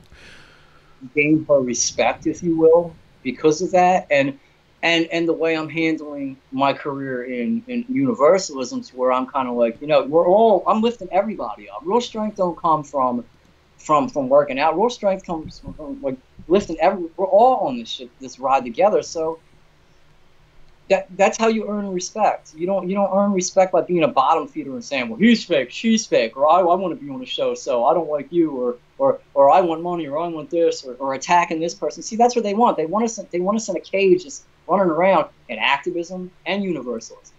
Especially in activism, it's like, okay, well, this guy's a show, or this guy's undercover, or this guy's this, or this guy's that. When really, people ain't. You're just paranoid as shit. Yeah, And most of kind of comes with the territory, though, I think. and most of the people who are pointing fingers ain't doing anything to be positive and constructive. Mm-hmm. So, one of the reasons why I can say I've gotten to where I'm at is because I never started fights with anyone. I've never said anything mean about anybody. I kind of let everyone go wherever they want to go and do whatever they want to do. And if someone needs money, I'll support it. Whatever, I support people, but at the same time, don't mess with me. I won't mess with you. That's it. And you get respect by that. Not only with human beings, but with anybody. Because respect comes from lifting each other up and understanding something. Like going, ew, you look like a fucking alligator. You're an alligator face. Get away from me. All right, so let's take a look at this for a second. Now, you met her at the National Guard. She was in the Guard. This is what I assume you're saying. She was a guards woman or whatever. So, okay, so we see some type of at least minimal government involvement there. What you think, possibly a handler, so that would mean she comes up a little further. Now, you said that you had been abducted several times throughout your life. One thing that comes up again and again with abductees is a military abduction, either afterwards, before, or coinciding. Complete with screen memories of alien abductions or whatever. Have you experienced anything like that? I mean, I'm not going to lie and say that I haven't seen choppers, but a lot of non-universalists, a lot of activists have seen helicopters around them. I mean, especially if you're exposed in the Federal Reserve, or you could be talking about anything, and they're going to monitor you. Mm-hmm. I mean, well, I'm talking about a little more than monitoring. These people, and it's a lot of people that claim to have abduction experiences, have these experiences too, and it's not a kind of like chopper flying over the house thing. It's like alien abduction all over again, only it's humans doing it. I haven't seen I haven't seen well, actually, you know what? We're going to get to that. I haven't had dudes parked outside of my house with black suits, and then that night I got abducted. I mean, if I think what you're trying to get at is how do you know it wasn't a government abduction? No, that's not what I'm trying to get at. What I'm wondering is this lady who appears to be a reptilian, knowing about other programs and extraterrestrial alliances and all this and that, and showing some sort of government link, and I'm wondering if maybe she was involved. There may be something there that you're not remembering yet that maybe it might take hypnosis. You may have even met her before. You know what I mean? She could be an assigned because handler. it is pretty common for whether it is they're trying to figure out what the aliens are doing, or if they're just working together for the military to actually abduct people who have had these experiences. So I'm just wondering how deep it goes, because I mean, there's lots of crazy shit out there, man. You could an individual could have had legitimate abduction experiences, but the government wants to monitor it as a see how far it goes, what's going on, to keep tabs. You mean? Yeah, checking on, trying to figure out. It's coming from the perspective of this agency that's doing these abductions. Don't know what the aliens are trying to do. They're trying to figure out what did they do to you when they took you. You know what I mean? Right. Well, it's one theory for it. It is a common experience, though. So. And they could have handlers, not to cut you off, but they could have handlers that are non-human that kind of work with them, that are in joint to see what another race or beings are doing. That could be the case as well. It's a possibility. I can't say no to it. Because I mean, as an abductee, and I can hopefully speak for other abductees, you feel powerless. I mean, this has been going on since a young age, and as it has for other abductees. And could the government be monitoring? Of course. I mean, if the secret government gave the okay for Zetas or whoever to take a couple herd of cattle for technology, why the heck couldn't they be involved? Of course. I mean, Yeah, it's I mean, possible. it just makes sense that they would want to know what the hell is going on exactly. Because I doubt that any kind of alliance on a governmental level like that with an extraterrestrial race, there's going to be like, oh yeah, sure, we just trust you completely. Now, I'll tell you what. Now, Todd, I'll tell you what. We held a chemtrail protest out in front of Fox News years ago. Mm-hmm. This was when I really started, mixing universalism with activism, and we had, I don't know, it was supposed to be like 250 people going out in front of Fox News. And the girl says to me, she goes, Paul, and I said, what? And she goes, there's some weird dudes across the street videoing us. I'm like, okay, well, that's fine. I blew it off. I'll get back on the megaphone. I'm talking shit. So that's what we do as activists. So I blew it off, and then I turn around, and there's these two dudes that look abnormally weird. The white guy looked abnormally pale, weird shaped nose, chin's coming out like this. The black gentleman, they both had suits. The black gentleman had a weird mohawk, like with a suit. How many black dudes do you know in the inner city have weird mohawks and dress up in suits? That guy from Sin City. Come and film a chemtrail protest. And I think what happened was, because I made it a point to tell everyone, look, we're going to mix the universe. Because I was on the megaphone like, you demons, you interdimensional beings. I was going whiffy with it. So when I really seen them, and this gets in the term of men in black or other beings that co-op with the government, that just want to monitor and see what an abductee who crossbreeds universal with activism, just to see what's going to happen when it happens. So I said, my journalistic style kicked in, and I just said, I'm going to go over and I have the whole thing on camera. I went over and I started interviewing them. And this is when Obama was in office. I started talking about the NDAA, and I started talking about FEMA camps, and the white gentleman, he didn't really want to be bothered, but the black guy, I kept like prodding him, and he goes, yeah, well, some 250 people you have, there's like maybe 75. I'm like, so I kept poking at him, because that's what we do. So yeah, because I said, like, if you're that bold enough to come out here and film us, then why aren't you across the street with us to make a difference? Why are you being a punk and you're across the street filming us? That's what I'm learning. And we got multiple. I got this on video. You can see this on my YouTube. Some of it's the audio doesn't mesh well with the video, so it's a little off. But my phone afterwards. Luckily, my friend Steve had his own video footage because my phone started acting buggy. Foot stuff was like not on there. Video footage that I had, but he said he followed these guys. Okay, down to the mall. He said they turned the corner, and when he went and looked, he said they were freaking. He said, Paul, they were gone. I'm like, really? He said, yeah, dude, they were gone. So, it was everyone's seen it. There's a girl, Shannon or Sharon, that's on my Facebook, dude. She comes from New Jersey. She comes to all the Philly protesters in Philadelphia. She was even like, dude, I've never seen no shit like that ever at any event. She comes to every event. So these dudes were strange, man, strange. Yeah, I mean, I've seen that before. I wonder what the deal with that is. Are they like cataloging people, putting them into the face database and looking to see who they are? I mean, when we in Bilderberg met in Virginia in 2008, we went up and they were doing that there.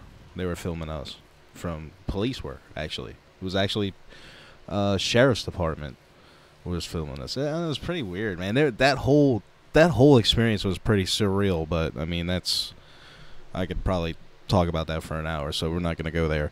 But they got this thing like technology too, to where they can literally go from our phones and right to the cell phone towers.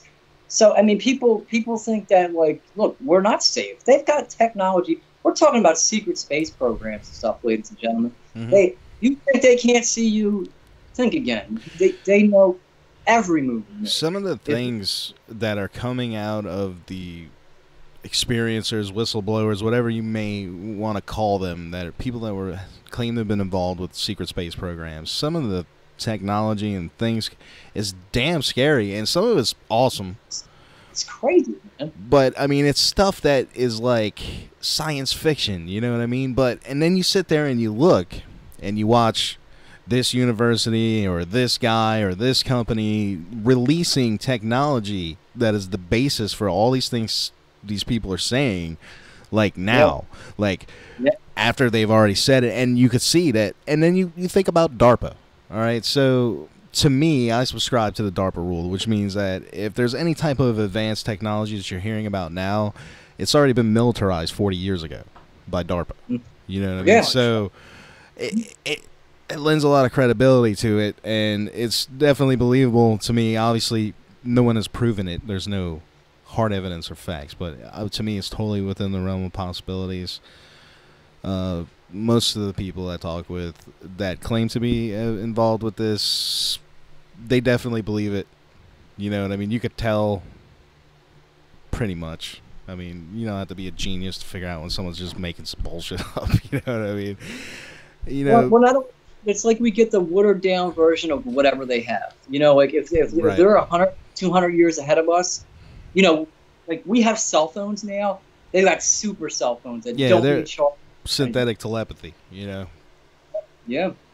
Yeah. Well, and you know that's that's the thing about the whole secret space program premise for me, and I don't just mean like, you know, oh, the military has a secret space program that nobody knows about, but the full ensemble, the whole breakaway civilization, humans on other worlds, that sort of thing.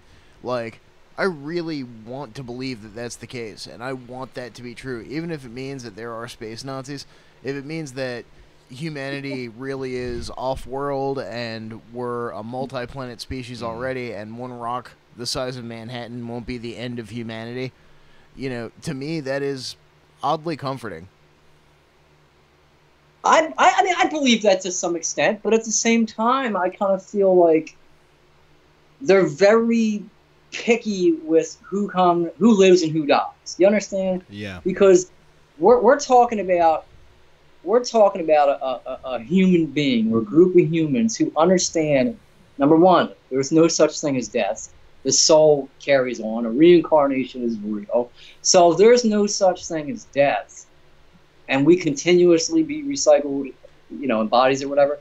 If that's the case, then to them, human life is expendable. You understand? And if that's the case, they got to weed out who they call wasteless eaters from people who could actually contribute to the advancement of humanity. Okay? Now, what that means is, okay, we're not only going to upgrade humanity's DNA to kind of speed things up, but what we're going to do is these welfare recipient, my baby mama going to have 10 kids and collect welfare type of shit. You know, that's to them. They look at us like we're welfare recipient wasteless eaters. Spray them, poison their food, vaccinate them, control them, exterminate them. Period. 'Cause we're expendable. You understand? We are expendable. The ones who aren't get to go and, you know, do what they got to do. I mean, look at it this way. All they have to do, they already got cloning, so they had it. But all they have to do is say, okay, Paul Wesley, we're going to take some of your DNA. We're going to make a clone of you on Mars or whatever off-world we want. Kill the rest of Earth. They don't need us. We're expendable. Only if you aren't. It makes sense to me. Now, Paul, do you think you're a hybrid? Do you think you have hybrid DNA? I mean, there's people who say we all do. We all have like, multiple strands of DNA, blah, blah, blah. But do I think, wouldn't that be some shit if it turned out that I was like gray hybrid or something? I'm just wondering, like, they're not picking you up. They're not picking you up for a friendly ride around the block and shit. You know, like, what do you think they did to you, man? I mean, I don't know. I mean, here's the thing. Like, my dad was a nom, okay? My dad got me into this type of stuff, believe it or not. He would sit, like, my dad was an abusive, drunk, non-emotional son of a bitch until 3 years, after my mom's death, you know, he came to me and he's like, you know, I love you, it's never too late to change. And this man turned his friggin' life around. He's a true inspiration that anyone can change, okay? 6'6", badass piece of shit when I was a little kid, but he changed his life. Anyway, the time that I did get to spend with him, he would talk about Mars and how humanity came from Mars and space. I mean, he would get into some real stuff that people are just now talking about. You understand? Mhm. He was talking about this back in the 80s when I was little. So, you know, it kind of makes me, you know, I kind of was one of my paranormal experiences and what he always, you know, because as a kid you don't get any attention from your dad, so whatever, you know, information you get, you keep. It's love. Right. So, I kind of feel like, all right, Dad, you know, I'm gonna take whatever visions you had, whatever you're doing, I'm gonna check it out, plus with my experiences, and take it to the next level. You know, a lot of people say that abductees, you know, if your dad was abducted, well, guess what? You're going to be abducted, or your kids are going to be abducted, or this, or this, or this. So, you know, am I going to sit here and say that, hey, if my dad was abducted, you know, they could have tinkered with some of my mom's eggs or his sperm or whatever, and I could be some type of whatever. I honestly don't know. I don't know, and I don't care. I don't care. See, that's the Right. thing. I don't. You know, Only thing I care about is that they want to implement FEMA camps on us. They're trying to take away our Second Amendment. All right. All I care about is that hybrids are running loose and humanity's being dumbed down. We're being stupefied. We're being killed off, and we're being dehumanized on every single level. So whether I have any kind of weird DNA in me or not isn't the issue. And that goes back to what I said earlier in the show. You can't turn around and say, well, one race or all races are evil. You can't. Because all I care about is the present, man. I just, like, be the change. hey man, See. there's no judgment here, man. I was just curious if No, you thought. I mean, I- because it seems like it would come up. You know, you're getting abducted. Like, why the fuck are you taking me? You know, that's that'd be the first thing on my mind. fuck, like why, you know? And then it gets to the point to where, you know, why are you taking not only me but everyone else, and you're taking people's free will. So if you're that bold enough to take my free will and tinker with me and my DNA or anyone else's DNA, then I'm not bold enough to say, I'm coming on the radio, man. I'm coming at you. Damn right. Well, I'm glad you are, man. And I'm going to get out there and I'm going to bring forth what I believe is truth. And some people can say, well, he's just spitting out this. I'm not saying nothing that a lot of other people haven't said. And I'm just speaking on my own experience that I've had. And if it doesn't apply, let it fly. Ain't that how it said? Something like that. Yeah. You know, and if you think I'm crazy on a universal level, fine. You can't denounce all the activism I've done. I mean, I've literally ripped apart the media single-handedly. Shit. And it's been one heck of a ride, and it's going to continue to be one. So if you can't connect with me on a universal level, hey, come and connect with me at this level. And like you said earlier in the show, you know, you don't have to be doing multiple things. You can just do one You thing. just do whatever you're comfortable with, because every little bit counts, you know. And it is really too much for any one person. You know what I mean? It really just is. I mean, just the wide gamut of subjects, that alone, like, would take you every day for, 10 years just to do it once. Like, so yeah, I mean, I don't think, you don't you don't strike me as crazy. I mean, I've heard things. If you think what you say is crazy, nah. I'm not saying I'm from, like, what's that, third rock to the sun or some shit. Like, I just came from an asteroid and just happened to come here. Like, I'm just an everyday football watching, bar hopping, titty flopping. I love women. I love football. I love video games in moderation. I love my family. I'm just the average guy, and that's just willing to say the world has gone insane, and instead of going insane with it, I want to try to rationalize this and connect with like-minded people. So I mean, and I mean, maybe we're all insane. maybe us talking about this are insane. I mean, I don't know, but if I am insane, then fine. I mean, maybe I have literally lost my mind. Maybe, and if that's the case, fine. I mean, because my intentions are genuine, and I'm out there, you know, with people, and I'm interacting with people, and I'm feeding off that energy, and it's all for a positive thing. It's not like, you know, like I said, this could be my last radio show ever, and that's fine with me. You know, look, man, they could stop technology right now, and I'd still be out in the streets doing what I'm doing. So, you know, it's just it is what it is. I mean, what would you say was the most rewarding bit of activism you've ever done? Being around people and seeing people like cry because, like, you know, they're just full of energy and hugging and interacting with each other. You know, you know, I'm a single dad. My daughter is not disabled but slow. You know what I mean? Because of extra chromosomes and shit. Mm-hmm. Speech is a little messed up. She's, you know, slow. And you know, when I see kids like her, you know, that don't have a. There's kids that can't walk right, they can't see right, they can't hear right. There's kids that are severely autistic, and society says, hey, look, they don't have a shot, you know. But we're at these events talking about autism awareness and how the vaccines are linked to it, how Monsanto is linked to it, and to be able to interact with people. That's the most rewarding. Hey, when I stutter, but the most rewarding thing for me, because that's what it's all about. That's what it's all about. What we're doing, because. Man, it's interacting with people. It's the most rewarding thing, because that's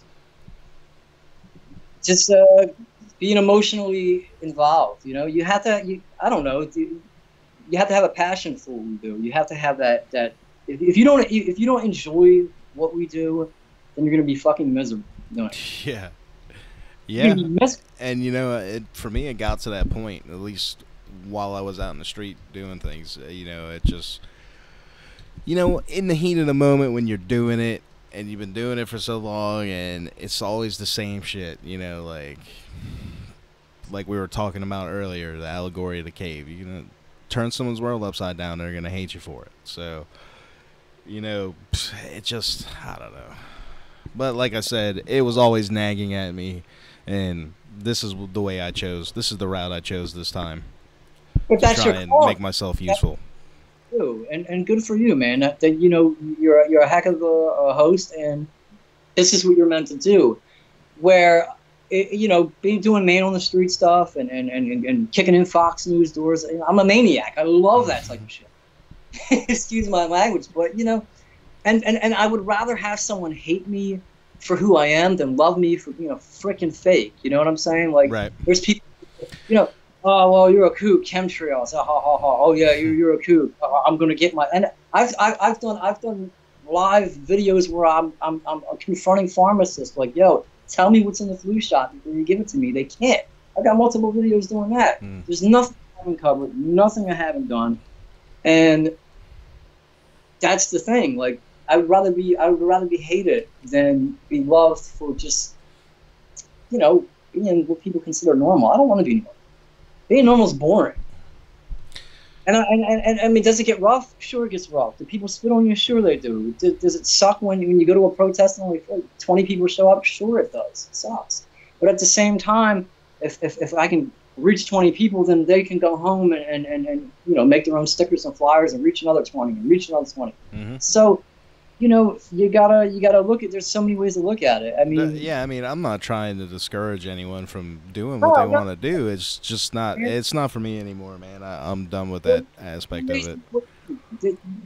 No one's gonna think. I would never think that, because listen, what you're doing's got me right now on live. Okay, so you're playing your part. You guys are playing your part, and it's just again, you know, how many people.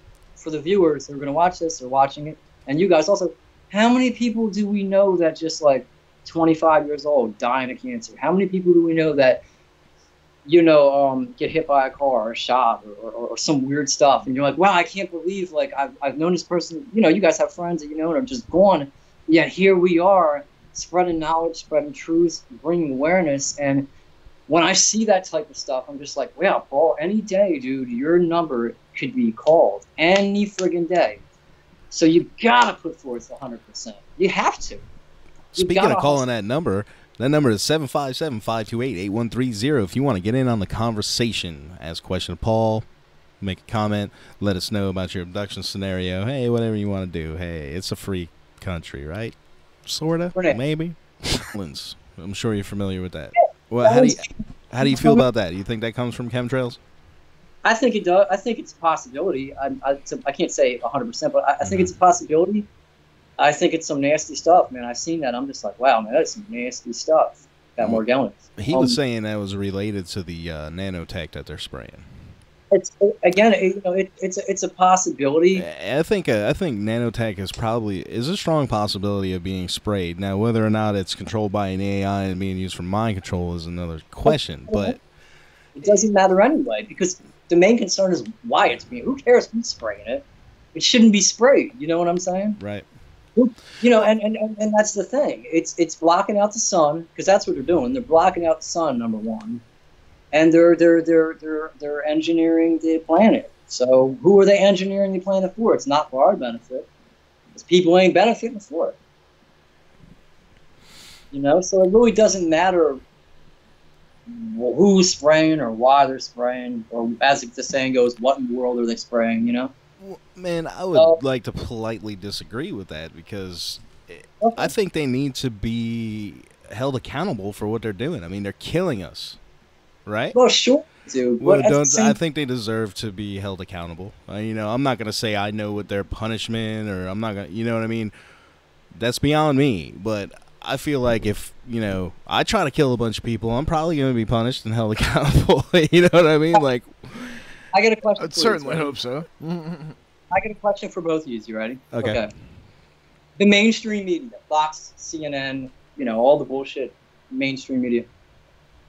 Excuse me. Now, the meteorologists obviously know that chemtrails are, you know, that geoengineering is going on. They know. right. Scott Stevens, ex-meteorologist, he said he could see it. I've interviewed him more than once. So they can see it. So isn't the mainstream media responsible for not talking about that, not talking about what's really put in our food? I mean, think about it. Yeah. They definitely play their role in it. But, you know, let's make the distinction here. They're not the ones calling the shots. They're just doing what they're told. I mean, not that that's an excuse. You know what I mean? But in the grand scheme of things, I think someone in the media, if it came, like I said, I'm not going to pretend like I'm a fucking tribunal, but I would hope at least that someone in the media wouldn't get the same type of punishment that the person that was like, let's kill everybody, did. You know what I mean? Because the person in the media, let's face it, man, they don't know what the fuck it is. They just know it's something they probably get told, hey, man, we're saving the world from global warming or some shit, and they're like, okay, whatever, because it's easy to believe whatever they tell you, right? So they need some type of justification for it. I mean, not everybody in the media is a big giant piece of shit. There's a lot of people that are just trying to keep their jobs. You know what I mean? Now you got your Anderson Coopers of the world that work for the CIA and shit. I think Anderson Cooper's a Nordic myself. Dan thinks he's a Nordic. Would you care to speculate on Anderson Cooper's species? If you see someone protesting out in front of your news media station about Monsanto or vaccines, right? Mm-hmm. When you look it up, when you say, hey, what are these crazies doing in front of my... I would. Look it up, right? So then you look it up and you see what's really going on, right? Mm-hmm. And then when you make that decision, that conscious decision to say, well, I got a family to feed. Okay, at the expense of what? Humanity? Come on, man. Right. No, I mean, I understand, man, but like I said, I'm not apologizing for people going out there and deliberately lying to people. I just feel like they're maybe not quite as big on the food chain as the boys calling the shots. You know what I mean? Like, but look how many they reach, though. I mean, no, they do, and it's their job. And you know, the interesting thing about it is, you know, I was talking about Bilderberg earlier. Now, the way something like that works is you've got a group of people that get together with other rich people, right, that have power and influence, and all of the heads of these different corporations and news media outlets, right, and they go there and they get they basically get told what to do, right? They bring it back to their station. Let's take, for example, say the head of Fox News goes to Bilderberg. They say, no chemtrails, no this, no that, no that, right? Okay, he goes back to the office. He puts out the decree. No chemtrails, do this or that or that. someone has a final say at what goes out over the air. So you know, if you even try, it's just going to get shot down anyway. I mean, it's just it's a larger scale than just black and white to me. I mean, I understand where you're coming from. I do. I just feel like they're less of a criminal than the person who is making the conscious decision to, you know, eliminate 90% of humanity. Well, it's like we're live streaming right now, okay? Right, we're live streaming, and if say there's millions of people watching right now, let's just say, it would be great if there was, but hey guys, you know, and it's our job to come out and say shit. So even though they'll get fired, I mean, if a weatherman is on there and he's live, so there's no editing anything, he's live. Right. They just say, hey everybody, I'm going to lose my job. Guess what? The government has been lying. Have a how I feel moment. Spraying stuff on you in the skies. And they, you know, what are they? You're gonna go, oh, cut. You're gonna, you know, oh, transmission, whatever's gonna be lost. But it's gonna, and millions of people's minds are going, oh my God, what the hell did he just say? And they're gonna look stuff up. So he just saved a lot of people. He woke up. I definitely hear you, man, and I wish that would happen more often than it does. So and I'm not trying to apologize for them. I'm just saying I feel like they're like, if we're gonna draw and quarter anybody, you know what I mean? It shouldn't be the news media guy. It should be the guy that gave the news media guys that gave the news media guy orders. You know what I mean? We can't agree on everything, and I mean, yeah, the elite should be held at the puppet hole, you know, masters should be held accountable. I get that also, but you know, it's just damn, man, come on, man. No, I know, man, and everybody, I guess, is going to be held accountable. Own 90% of American media at this point. That too. So obviously, an agenda is going to get pushed. I mean, you're going to be held accountable for what you do in your life, no matter what. As an aside to the whole Nordic thing, according to bibliotecapleiades.net, there's this website is on some shit. No, man. that website is great. Actually, bibliotecapleiades.net. They talk about how there are Nordics that originate from both the Pleiades and Procyon, which is a sun-like star about 11.4 light years from Earth. So, you know, I think human life is ubiquitous, man. I think you're going to find out that there's humans from a lot more places than Earth, just as a result of convergent evolution. Humanoid, you know, very similar anyway. What do you guys think about, again, like a lot of people say, oh my God, we're going to be saved, right? We're going to be saved by this race of beings. Don't worry, there's good guys here. Don't get on the ships. Weren't we talking about that earlier? Don't get on the ships. But if there's all these great races here to help us, why are people still being poisoned? Why are there still wars, waged? Look what's happening in overseas and in Syria. So where are they all at? Well, your standard response you hear to that is, well, free will. You know that, right? I'm sure you've heard that before many times. And what do you think about that? I think free will has been taken and been being taken, and it sucks, man. I don't get it, man. It's if there's some kind of law or spiritual law or whatever it is that you can't take people's free will, and that's why they don't want to interfere, then how do the negative beings get away with doing the shit? Exactly. And if you bring that up to a new ager, they'll say, "You're a shill. You get out of here. You're a shill. Get out of here." I prefer being called a shill much more than getting spit out of the street. Oh man, I swear. But let's see what time. Oh, we're past 10. So, did you have anything else that you wanted to talk about tonight? I mean, I got to wrap this up. Also, guys, it's been great. It's a shame we couldn't get more into other things, but not really. I mean, it's great what you guys are doing, and continue to do what you're doing, and we got to stick together. We got to, again, empower ourselves and empower other people, because that's really all I have to say. Real knowledge isn't power unless you use it to empower other people. Again, don't believe anything I said. Take what you can from it. Do some research, and figure things out for yourself, and that's it. Because the rabbit hole, again, is so deep that if you try to juggle everything at once, you will go completely insane. Yeah, baby steps, guys. out there, a have little to. bit at a time. If you're fresh, new to this, a little bit at a time. You Yeah. know, unless you think you could, And you know. try not to judge everybody else is doing other things. Look, we're all not going to be, we're all not going to, don't. One of the things is like, he's a show, she's a show, he's a troll, he's a troll. Like, who cares who's doing what? Do you? Nobody is going to agree completely with each other, but I think the main point that most everybody can agree on is that humanity needs to remain a free species and Yes. alive. And I think, you know, Keep our Second Amendment strong, keep our free will strong, keep our right to, love who you want, be who you want, and do what you want. As long as you don't hurt anybody else, that's all that matters. It really comes down to that. Do So, what thou wilt and all.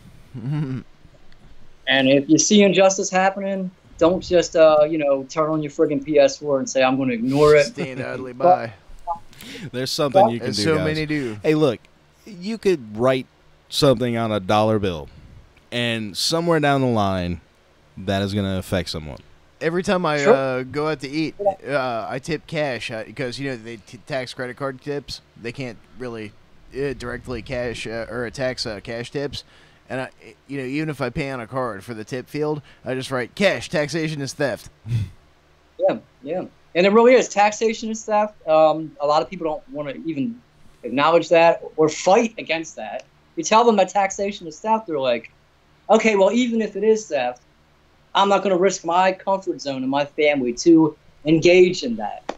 It's horrible. That's the problem. The problem isn't waking people up. The problem is when you wake people up, they don't want to do jack squat. So there ain't really much else to say, man. You can find me at youtube.com/Prince True Chaser, Facebook Paul Wesley True Chaser, and Twitter Paul Wesley Twitter.com/Paul Wesley 286. And you guys are great, man. Thanks. Thanks Yeah, a lot, thanks too, for- man. thanks for coming And on, Paul. we'll go ahead and put all that info out for you on our social media sites as well, so you can just have an easy click link for you. And yeah, we've definitely you guys- subbed to your YouTube channel. All right, Paul. Have a good night, man. Thanks a lot, guys. And Take it keep up easy. the great work. You too. Thank you. Well, man. So what do you? Hey, that was pretty rad. Yeah, that wasn't bad, man. I wasn't sure what to think initially when we first were checking in. Actually, I'd like to thank the listener out there who suggested that we have him on the show. That was pretty good. Thanks, Sky. I can't remember your name off the top of my head. Look at me.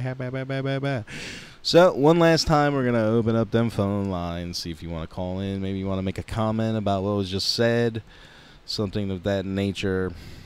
Whatever. We're easy, guys. So, that number is 757-528-8130. Make it quick, because we're about to debrief and get the fuck out of here. So, Dan, what do you think, man?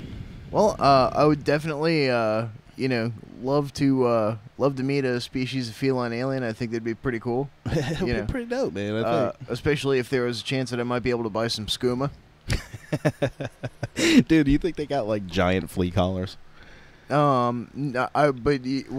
were saying earlier, I wonder if, when they're docking with another ship, if they just sit in front of the airlock and meow. And just, like, look out they open the airlock and they just stand there and, like, kind of look out of it, like, do I go? They don't go through it. They just kind of sit there.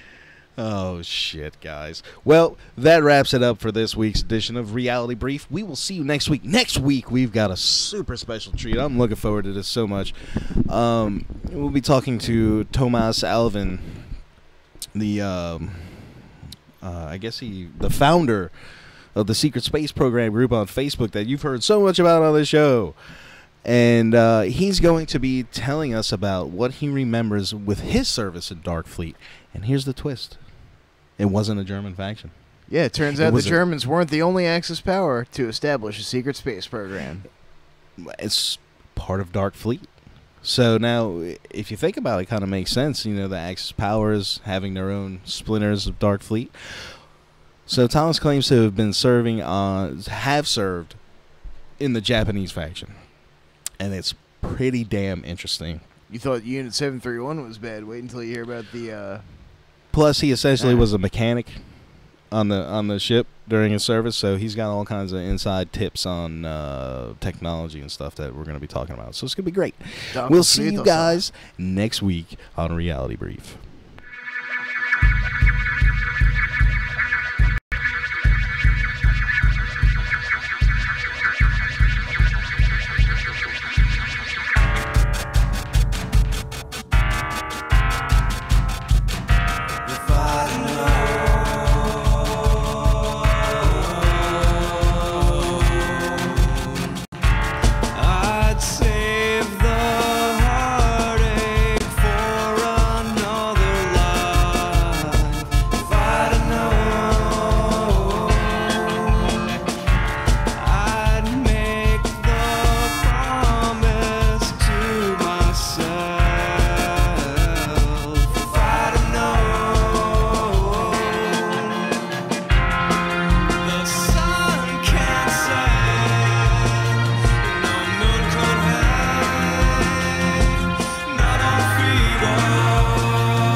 losing